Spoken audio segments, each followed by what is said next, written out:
अस्सलामुअलैकुम दोस्तों, मेरा नाम अब्दुल वाहिद है। आज मैं आपको एक कहानी सुनाने जा रहा हूँ जिसका नाम बंदर का इंसाफ। शुरू करने से पहले आप लोगों से गुजारिश है कि मेरे चैनल को सब्सक्राइब करें और बेल आइकॉन को भी दबाएं ताकि आपको मेरे चैनल का नोटिफिकेशन मिलता रहे। एक शख्स ने दो बिल्लियां और एक बंदर पाल रखा था। एक बिल्ली का नाम नैनी और दूसरी बिल्ली का नाम मोहिनी था। एक दिन नैनी को रोगनी रोटी मिली। वो बहुत खुश हुई और ले भागी। मोहिनी ने भी देख लिया था, वो भी उसके पीछे दौड़ी। मोहिनी ने कहा, ठहरो ठहरो बहन, मैं भी आ रही हूँ। नैनी ने कहा, क्यों, खैर तो है? आप क्यों आ रही हैं? मोहिनी ने कहा, आखिर इसमें मेरा भी तो हिस्सा है। नैनी ने हैरत से कहा, है? तुम्हारा हिस्सा कैसा? ये रोटी मुझे मिली है कि तुम्हें? मोहिनी बोली, मिली तो तुम्हें ही है, मगर उसे देखा था मैंने पहले।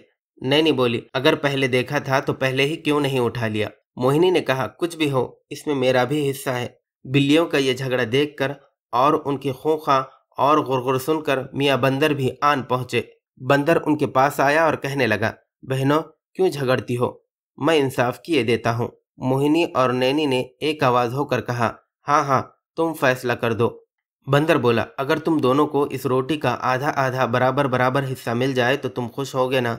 दोनों ने हामी भरते हुए कहा, तुम हमें आधी आधी बराबर बराबर बांट दो। बंदर बोला, लाओ फिर रोटी मुझे दो, मैं बराबर के दो हिस्से किए देता हूँ। फिर बंदर तराजू लेकर बैठ गया और रोटी के दो टुकड़े कर दिए, एक बड़ा और एक छोटा। दोनों टुकड़ों को तराजू में तोला तो एक पलड़ा झुक गया।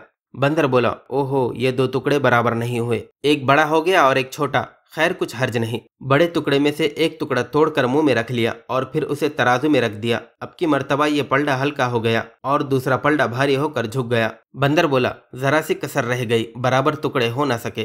खैर, अब की दफा हो जाएंगे। ये कहकर बड़े टुकड़े में से एक और टुकड़ा तोड़कर खा गया और फिर उसे तराजू के पलड़े में रख दिया। बंदर तो सारी रोटी इसी तरह खा लेगा। बिल्लियां ये देखकर बोली, बस रहने दो, हमें ऐसे ही छोटे बड़े टुकड़े दे दो। बंदर बोला, फिर इंसाफ कहाँ हुआ? तुम फिर झगड़ोगी? नहीं नहीं, जरा ठहरो, अब की बार दोनों टुकड़े बराबर हो जाएंगे। ये कहकर फिर तोलने लगा। फिर एक टुकड़ा भारी और एक हल्का हो गया। बंदर फिर भारी टुकड़े में से कुछ हिस्सा तोड़कर खा गया। ये देखकर बिल्लियां चिल्ला उठे, बस बस रहने दो, बाकी हमें दे दो। बंदर मुस्कुराते हुए बोला, वाह, और मेरे इंसाफ की फीस? ये कहकर बाकी सब रोटी एकदम मुंह में रख लिया और तराजू फेंक छलांग मारता चला गया।